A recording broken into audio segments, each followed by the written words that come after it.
2041, 8 anos atrás, o Sol foi trabalhar e não voltou. Sem aviso. Sem explicação. Sem a decência de pelo menos deixar um bilhete. Uma noite chegou, e ficou. O que acontece com o mundo quando a luz vai embora de vez? Colheitas morrem. Reservas acabam. Governos tentam, falham, e eventualmente param de tentar.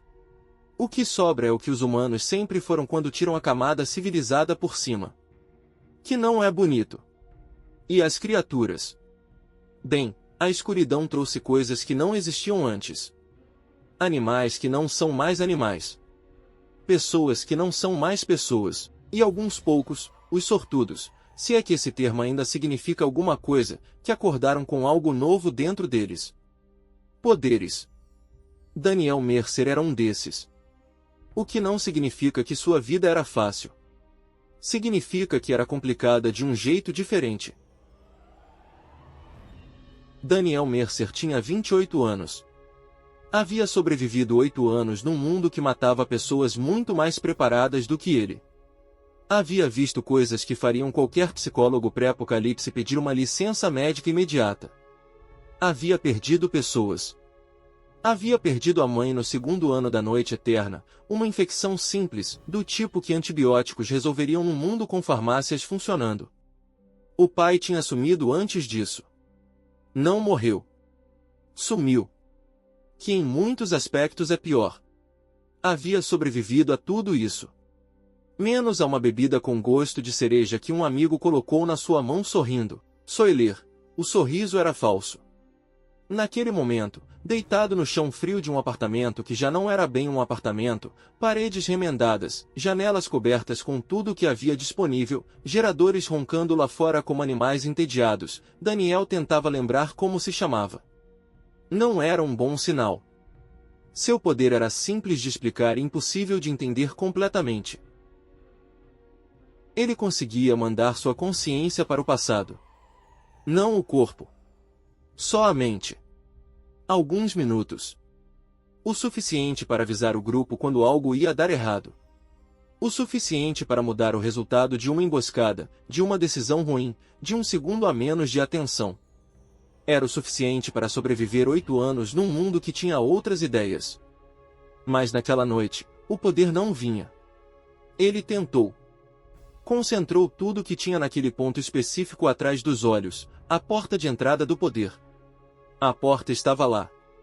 Trancada. Do lado de fora, alguém havia colocado uma cadeira chamada sedativo misturado com álcool de qualidade duvidosa. Engenhoso. Os dois, 3 horas e 30, 6 horas. Do outro lado do quarto, 2 pessoas que Daniel chamava de amigos discutiam baixinho. O que as pessoas chamam de amigos quando não têm palavras mais precisas. Kyle Hartman. 28 anos. Cabelo escuro, olhos que sempre pareciam estar chegando a alguma conclusão sobre alguma coisa. Daniel o conhecia desde os 10 anos. Tinham dividido merenda, histórias, noites de guarda, e aparentemente descobriu agora. Uma namorada. Sarah Voss. 26 anos. O tipo de pessoa que fazia você se sentir especial de um jeito que, olhando em retrospecto, deveria ter funcionado como sinal de alerta desde o começo. Os dois discutiam em voz baixa. Kyle dizia que não conseguia fazer aquilo. Sarah dizia que ele tinha que fazer. Kyle dizia que Daniel era seu amigo. Sarah dizia que era exatamente por isso. Kyle dizia que havia outro jeito. Sarah dizia que não havia. Kyle ficava em silêncio. O silêncio de quem sabe que a outra pessoa está certa e preferia muito que não estivesse. No Apocalipse, as palavras perdem o significado rápido. Segurança foi uma das primeiras a ir, futuro foi logo depois. Amigo demorou um pouco mais. Mas foi. Daniel ouvia tudo aquilo com a consciência de alguém que está debaixo d'água ouvindo conversas na superfície. As palavras chegavam distorcidas, mas chegavam. E o suficiente chegou para ele entender o que estava acontecendo. Tentou o poder de novo. A porta. A cadeira. Não. Kyle parou de andar.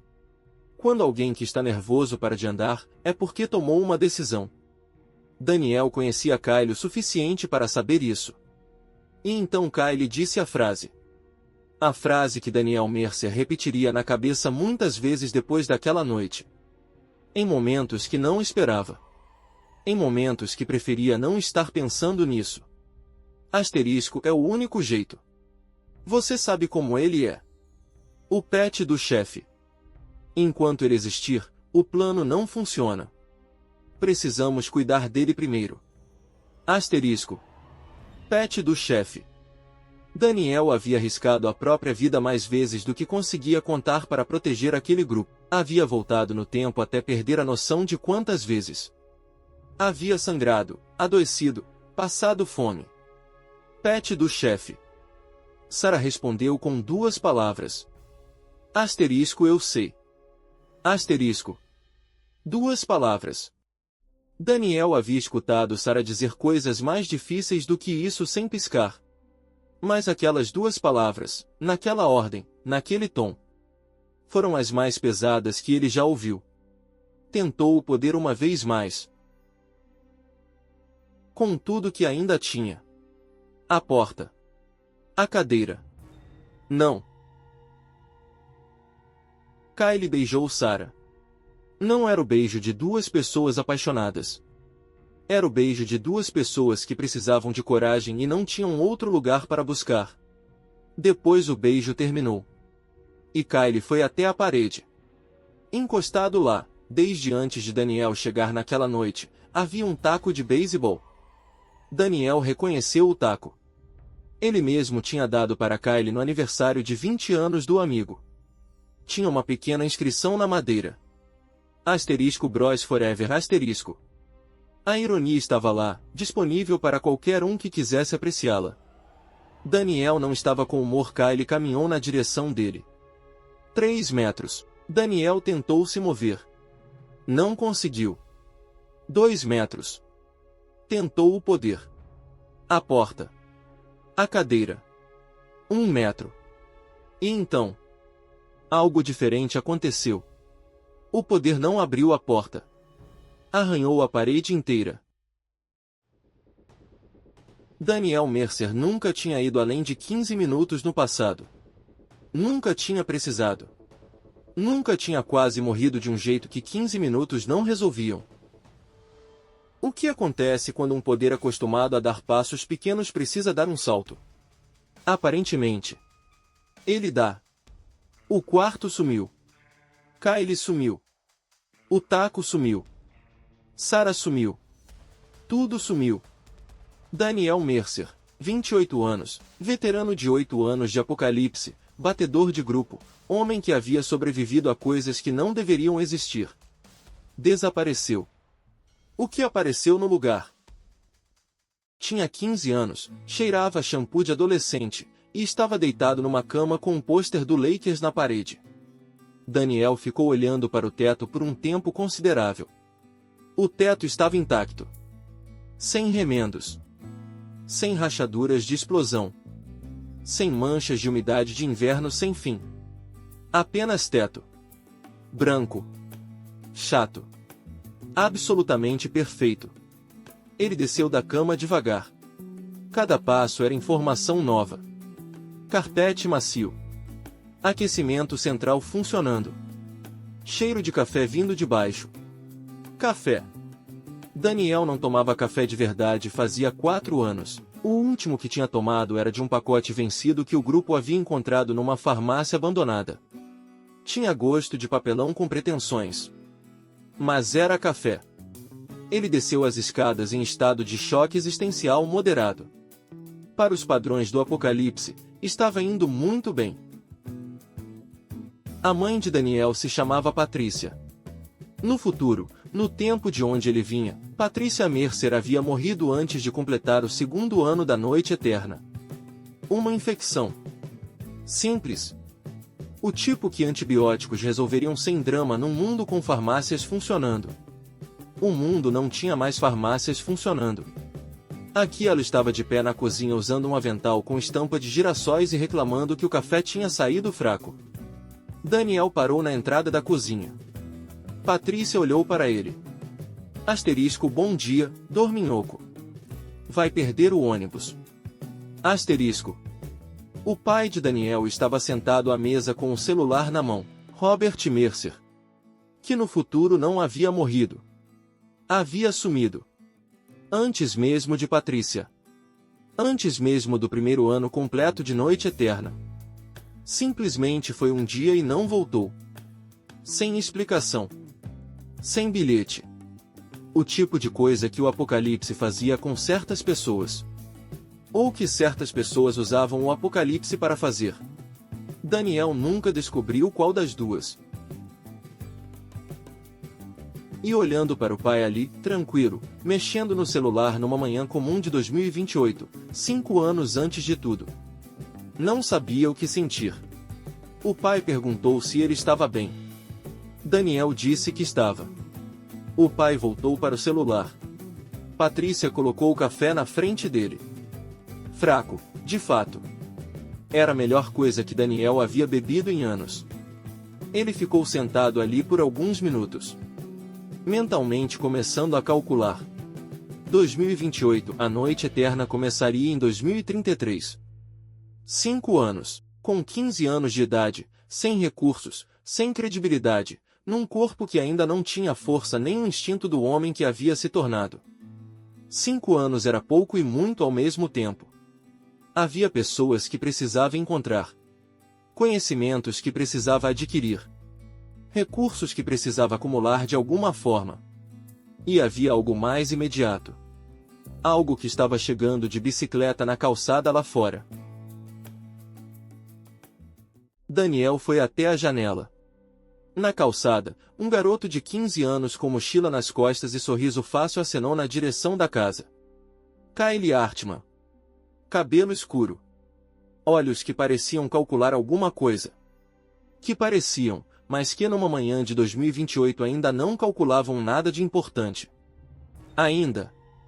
Daniel segurou a xícara de café com as 2 mãos. Olhou para o garoto na calçada que um dia pegaria um taco de beisebol com uma inscrição e caminharia na sua direção. E pensou, tudo bem, desta vez vai ser diferente. Ia ser muito mais complicado do que isso. Sem julgamento aqui.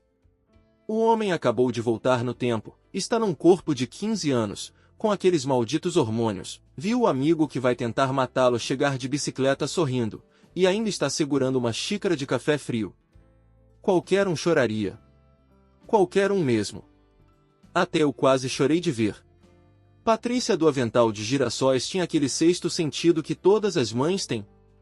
Aquele que dispara quando o filho está fingindo que está bem. Mas naquele momento nem precisava do sexto sentido. O filho estava no chão chorando. O quinto sentido já resolvia.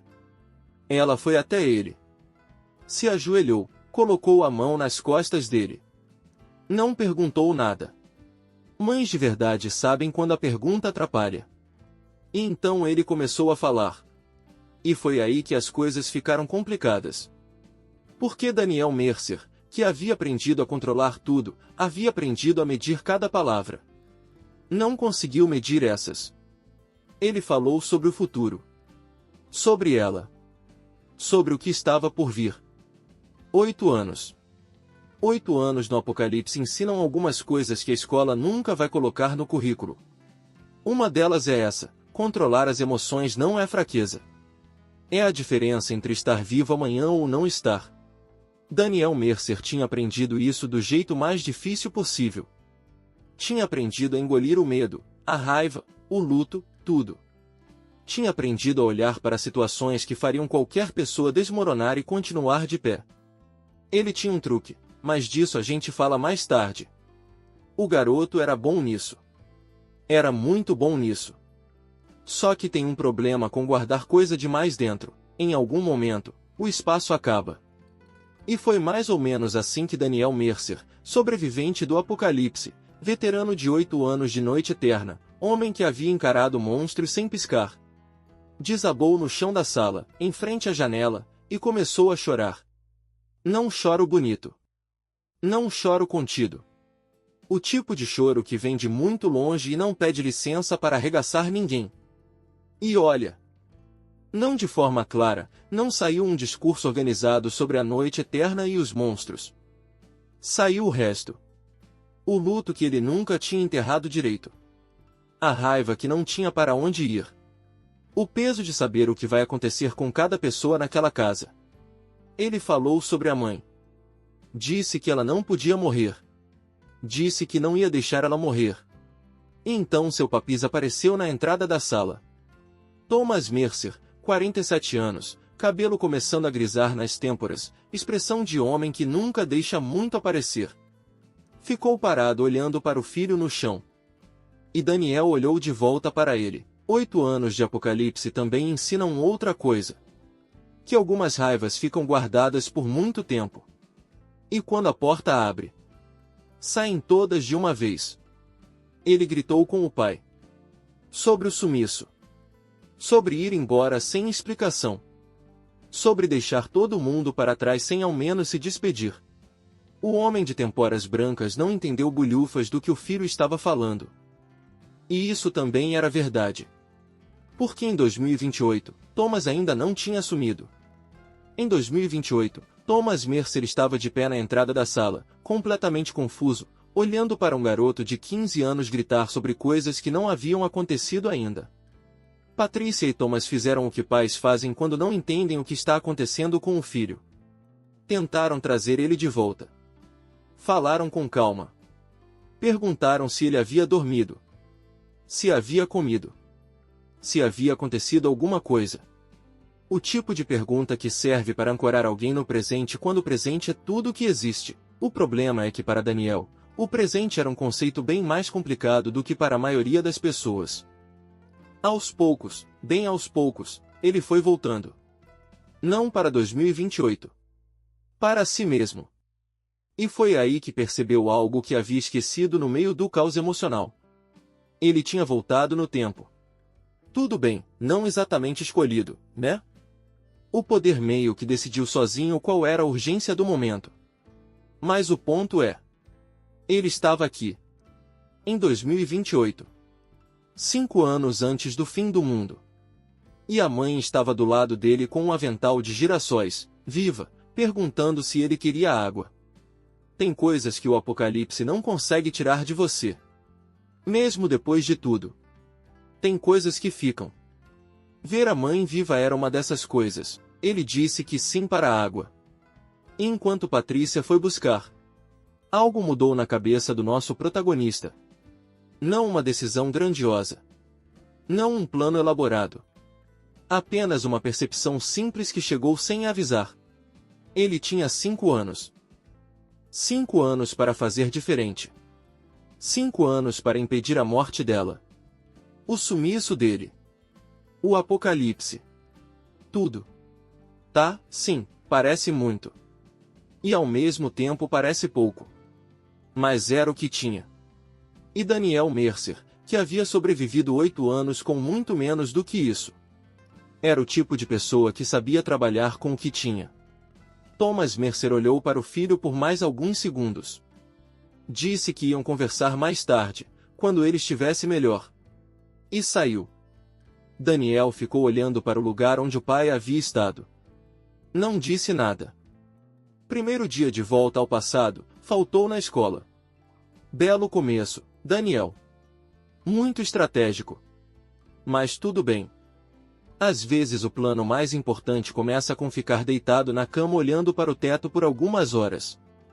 Perguntando como diabos você vai parar o fim do mundo com 15 anos e sem carteira de motorista.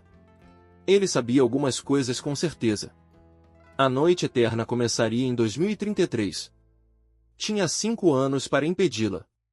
Não sabia ainda como. A origem do apocalipse era um mistério que ele nunca havia conseguido resolver na primeira versão da vida dele. Mas agora tinha tempo. Também sabia quem eram as pessoas ao redor que sobreviveriam. Quem ficaria forte? Quem poderia ajudar? E sabia, com uma clareza desconfortável, quem o trairia. Kyle Hartman. 16 anos, sorriso fácil, chegando de bicicleta toda manhã. O melhor amigo. Ou pelo menos o que Daniel costumava chamar assim. Agora ele tinha que olhar para esse garoto todos os dias sabendo que estava por vir. Sem poder dizer nada. Sem poder fazer nada. Por enquanto. Ela não perguntou o que havia acontecido pela manhã. Não insistiu. Só ficou ali. Daniel olhou para ela, para o avental, para as mãos segurando o prato, para a forma como ela o olhava com aquela preocupação que não precisava de palavras. E pensou, asterisco não desta vez, asterisco. No dia seguinte, o nosso protagonista voltou para a escola. Com 15 anos. De novo. A vida é cheia de surpresas. Uma coisa que ninguém te conta sobre voltar ao passado. É o quanto a escola parece estranha quando você já viveu 8 anos de apocalipse. As brigas por lugar no refeitório. As fofocas sobre quem disse o que para quem. A tragédia absoluta e incontornável de ter errado na prova de matemática. Daniel observava tudo aquilo com a expressão de um geólogo olhando para formações rochosas muito antigas. Interessante. Mais distante. E aí chegou o talarico. Kyle Hartman, 16 anos, cabelo castanho claro, rosto largo, sorriso que não custava nada. Falou sobre o jogo de ontem. Falou sobre um vídeo engraçado que tinha visto. Falou sobre um plano para o fim de semana. E Daniel ficou ouvindo. Porque o que mais você faz quando o cara que vai tentar te matar com um taco de beisebol está te contando sobre um vídeo engraçado? Você ouve. E tenta não pensar no taco. Aqui a gente precisa fazer uma pausa para apresentar dois personagens. Não ao mesmo tempo, a vida raramente é tão conveniente assim. Mas quase. Anthony. 17 anos. Alto, perto de 1,90 m. Cabelos cacheados pretos. Olhos castanhos. Jeito tranquilo de quem não precisa se esforçar para ser notado.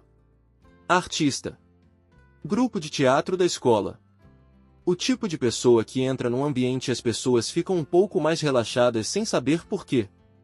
Não era o atleta gritão do corredor. Não era o popular que precisava derrubar os outros para se manter em cima. Era simplesmente alguém que fazia as pessoas ao redor se sentirem um pouco mais à vontade. E tinha uma coisa sobre ele que quase ninguém sabia. Ele era um sinal. Desde antes do começo desta história. Conexão vegetal, conseguia sentir, influenciar e estimular o crescimento de plantas. Não era o poder mais espalhafatoso do mundo. Mas no Apocalipse? Numa época em que comida era mais valiosa do que ouro? Anthony e seu poder viriam a ser a diferença entre vida e morte para muita gente.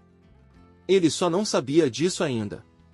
Naquele momento, estava indignado porque alguém tinha pego o último pedaço de bolo antes dele. Sarah Voss. 17 anos. Cabelo longo escuro. Feições compostas. A namorada do Anthony. E antes que alguém pergunte, sim, a mesma Sarah Voss. A que vai dizer eu sei em voz baixa 13 anos depois. Só que agora ela tinha 17 anos e estava com um pedaço de bolo que não era dela por direito. Anthony reclamou do bolo. Sarah disse que chegou primeiro. Anthony disse que não era justo. Sarah ofereceu metade. Anthony disse que metade não era o mesmo. Sarah disse que metade era melhor que nada. Eles ficaram os dois comendo o bolo dividido. Daniel assistia tudo isso do outro lado do refeitório. Aqui uma observação importante. Sarah Voss em 2028 era genuinamente boa. Não performaticamente boa. Não estrategicamente boa.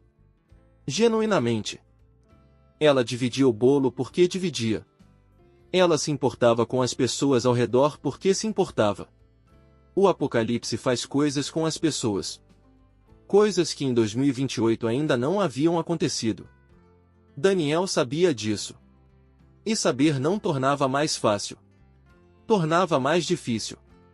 Kyle, que era do tipo que nunca ficava parado quando podia estar se movendo, já estava levantando a bandeja. Daniel o seguiu.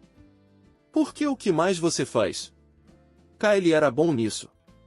Conversas com Kylie nunca tinham silêncio desconfortável porque Kylie não deixava silêncio nenhum durar tempo suficiente para ficar desconfortável. Anthony acompanhava com aquela facilidade de quem está acostumado a lidar com pessoas. Teatro, provavelmente. Aprende a ler uma sala.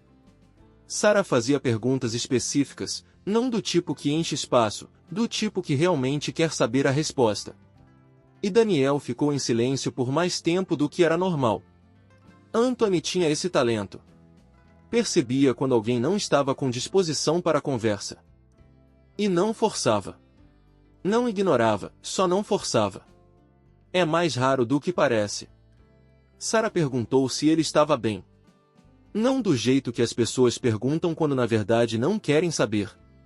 Do jeito que as pessoas perguntam quando perceberam que algo está diferente e realmente querem saber.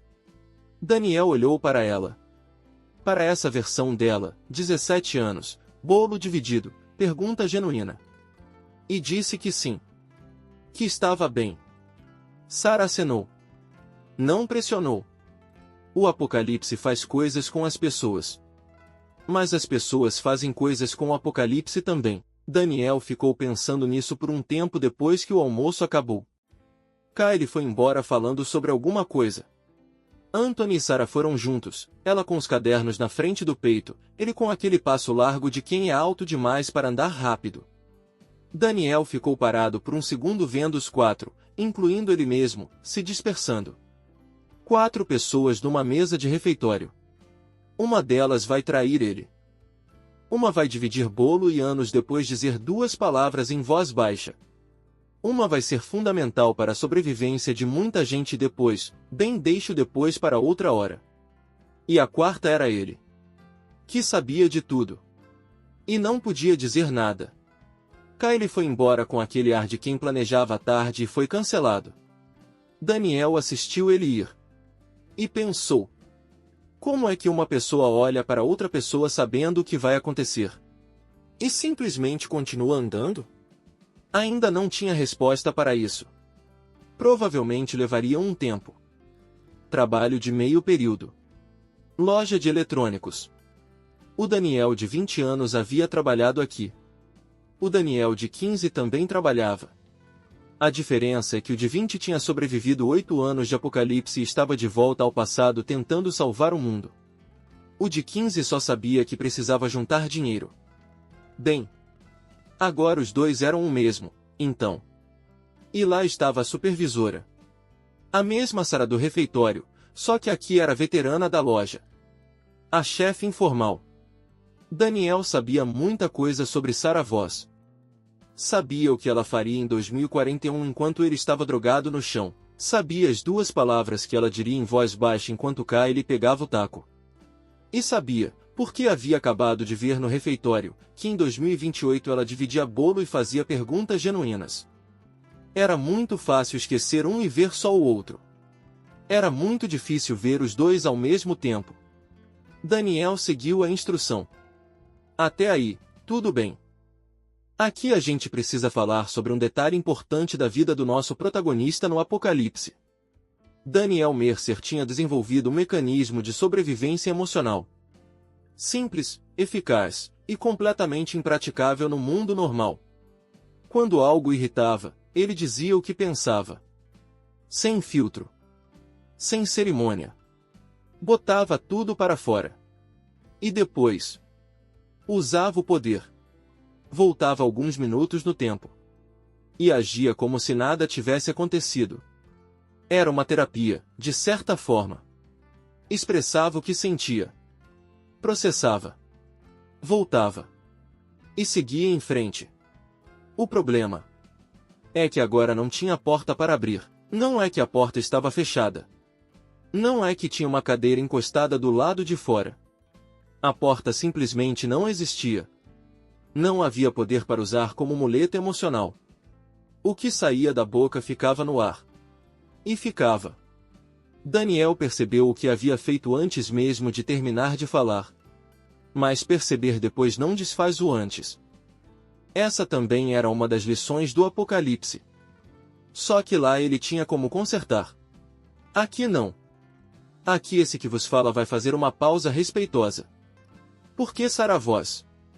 A Sara de 17 anos que dividia bolo no refeitório e fazia perguntas genuínas e chorava quando alguém era grosso com ela sem motivo. Não era a Sara de 30 anos que diria "eu sei" em voz baixa enquanto Kylie pegava o taco. Eram a mesma pessoa. E ao mesmo tempo não eram. E Daniel Mercer estava olhando para as costas dela percebendo isso com uma dificuldade que não esperava ter. Antes de ir embora, o nosso protagonista parou. Ficou ali por um segundo que parecia mais longo do que era. Disse que havia sido grosso sem motivo. Que desculpava. Sara não disse muito. Só acenou. Daniel saiu da loja. E ficou parado na calçada por um minuto inteiro. Porque tinha acabado de perceber algo que parecia simples mas não era. No Apocalipse, aprender a sobreviver significava aprender a não sentir tanto. Aqui, aprender a sobreviver significava aprender a sentir de novo. Eram objetivos completamente opostos. E ele precisava de alguma forma fazer os dois ao mesmo tempo. Sol. Sabe o que é olhar para o sol depois de anos sem ver? A maioria das pessoas não sabe. A maioria das pessoas nunca vai saber. E isso é muito bom. Significa que o plano pode funcionar. Daniel ficou parado na calçada olhando para a própria janela. Há menos de 48 horas, tinha estado lá dentro, drogado, ouvindo dois amigos decidirem quem ia apertar o gatilho. Há menos de 2 dias, tinha acordado aqui, 15 anos, pôster do Lakers, café frio. Há menos de 24 horas, tinha desabado no chão da sala. E agora estava de volta. De pé, com um plano que ainda não tinha forma direito, mas existia. 5 anos. Impedir o fim do mundo. Salvar a mãe. Descobrir por que o pai vai sumir. Aprender a ser humano de novo sem um poder de volta no tempo como muleta emocional. E fazer isso tudo enquanto frequenta o ensino médio americano com 15 anos. Fácil. Tranquilo. Sem estresse nenhum. De dentro, a mãe chamou para jantar. O nosso menino, sobrevivente, viajante do tempo, homem com o peso do futuro nas costas. Largou a mochila no corredor e foi jantar. Porque algumas coisas precisavam voltar a ser normais. E jantar com a mãe era uma delas. Às 11 da noite, Daniel Mercer começou a escrever. Não um diário. Um mapa. Tudo o que sabia. Tudo o que lembrava. Cada evento, cada data, cada pessoa que importava. O começo de um plano que ia levar 5 anos para executar. Ele ainda não sabia como parar a noite eterna. Mas sabia por onde começar a procurar. E enquanto escrevia, em algum lugar da cidade, Kylie Hartman estava dormindo o sono tranquilo de quem não sabe que o amigo que vai trair já sabe de tudo. Em algum lugar, Saravós estava pensando no garoto novo do trabalho que havia sido grosso e depois pedido desculpa, e não sabia muito bem o que fazer com isso. Em algum lugar, Anthony ficava acordado tarde, sem saber que a planta na janela do quarto crescia um pouco mais rápido quando ele estava perto dela. E em algum lugar muito, muito mais longe, uma deusa que nunca deveria ter acordado estava começando a mover as peças. 5 anos. O relógio começou a contar. E foi assim que Daniel Mercer descobriu que salvar o mundo talvez fosse mais complicado do que simplesmente voltar no tempo. Mas isso é problema para o próximo capítulo. Se você chegou até aqui, deixe o seu like. Parece pouco, mas para um canal que ainda está crescendo, ajuda mais do que você imagina. E aproveita para me contar nos comentários uma coisa: se você estivesse no lugar do Daniel, qual seria a primeira coisa que faria depois de ganhar 5 anos para impedir o apocalipse? Esse já foi o 2º capítulo de Pretérito Mais que Perfeito. E pode ficar tranquilo, o relógio já começou a contar. Novos capítulos estão a caminho. Então se inscreve no canal, ativa as notificações e volta aqui em breve. Porque a partir de agora, as peças começam a se mover. E algumas delas já estão em movimento há muito mais tempo do que Daniel imagina. Eu sou o Eco. E nos vemos na próxima história.